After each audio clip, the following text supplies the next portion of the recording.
E com a derrota do Bolívar, meu amigo, o jogo do Flamengo contra o Palestino se tornou de fundamental importância vencer. Lembrando que o Palestino venceu o Milionários por 3-1. E o próximo jogo nosso contra o Palestino é dia 7/5. A classificação ficou 9 para o Bolívar, 4 para o Flamengo, 3 para o Palestino e 1 para o Milionários. Cara, nós temos que vencer os próximos 3 jogos de uma forma ou outra. Olha só, pra gente é um pouco mais difícil, porque a gente não tem os dados e nem as pessoas qualificadas para nos passar a informação correta, para podermos avaliar se pode ou não utilizar aquele jogador de verdade. Mas eu nem falo só do Flamengo não, porque todo mundo fazendo isso. Tô falando de todo mundo que... Assim, eu imagino que o Flamengo escreveu que faz com base na ciência, né? A ciência, tem várias ciências, inclusive matemática, é uma ciência que o Flamengo vai ter que utilizar agora, que é fazer as contas da classificação, tá? Porque se aposta muito numa ciência, esquece da outra, aí pode se dar mal na classificação. Mas enfim, eles têm dados, eles têm que tomar as decisões a partir dos dados. Eu imagino que, se fosse uma final de campeonato, todos esses jogadores que foram deixados no Brasil pelo Flamengo iriam ser utilizados. Concordo, mesmo na altitude. Mesmo na altitude. A decisão do campeonato, Verdade. um jogo classificatório, eliminatório direto, vai ser utilizado. Então não vai ser poupado. O problema é exatamente isso que você disse. Poupar num jogo para depois poupar no outro. Isso que não fez muito sentido, no caso específico de um jogador, que foi o Pedro. Mas a gente não tem os dados para ter certeza de que o Pedro entraria nesse jogo, não conseguiria se desenvolver, iria machucar. Para dizer a verdade, nem os fisiologistas têm essa garantia. E eles o Pedro foi poupado do primeiro tempo do Palmeiras, porque no segundo ele entrou, quando a corda esticou. Eles têm indicativos. O que fez o Flamengo poupar? A gente já entrou no tema Flamengo, embora seja Atlético Paranaense. Não, ainda falta o Bragantino. Tá, mas o clássico às 11 da manhã no domingo. Isso foi levado em consideração também. O Flamengo vai passar o dia viajando de volta hoje, enquanto o Botafogo está aqui.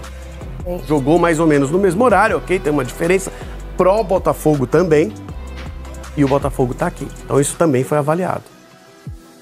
No caso específico do Pedro, eu me lembro de em 2020, na Recopa, acompanhar a primeira partida lá do Flamengo contra o Independente Del Valle, e eu lembro dele ter se sentido muito mal. Ele no elenco talvez tenha sido o atleta que mais tenha sentido os efeitos da altitude. Já jogou lá depois disso outras vezes, né? Mas me recordo disso. É que eu acho interessante a defesa da ciência, e é óbvio que a gente não pode voltar 40 anos, 50 anos, porque hoje a gente fala de outra ciência. Mas há 4 anos dá pra voltar. 2019 o Flamengo não fazia isso, não. Mas afinal, o Tite, ele tá tipo o Sampaoli, ele tá repetindo o time, ou tá trocando igual o Sampaoli fazia.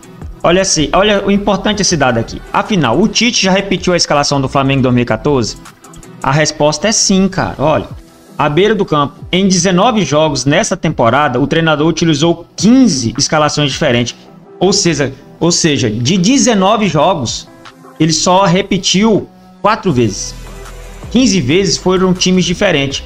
Então, assim, eu entendo a ciência, eu sou a favor, né? Eu sei que o Flamengo tem um grupo, um corpo técnico, médico muito bom, e não sou ninguém para questionar, mas, cara, não pode em 19 jogos o Flamengo ter repetido 4 vezes, ter 15 escalações diferentes.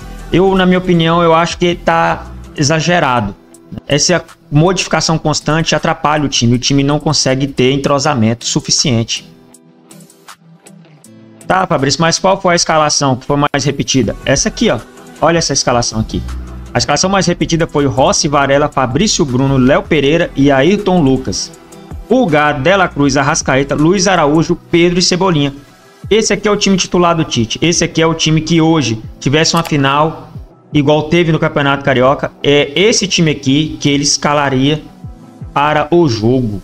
Mas e aí, o que você faria no lugar do Tite para o jogo de domingo? Eu acho que ele vai jogar com força máxima, com esse time aqui que foi campeão, que a gente falou que é o time que ele repetiu 4 vezes. Ele vai entrar com esse time aqui. Portanto, esse time praticamente foi o que ficou, né? Não foi na viagem para a Bolívia.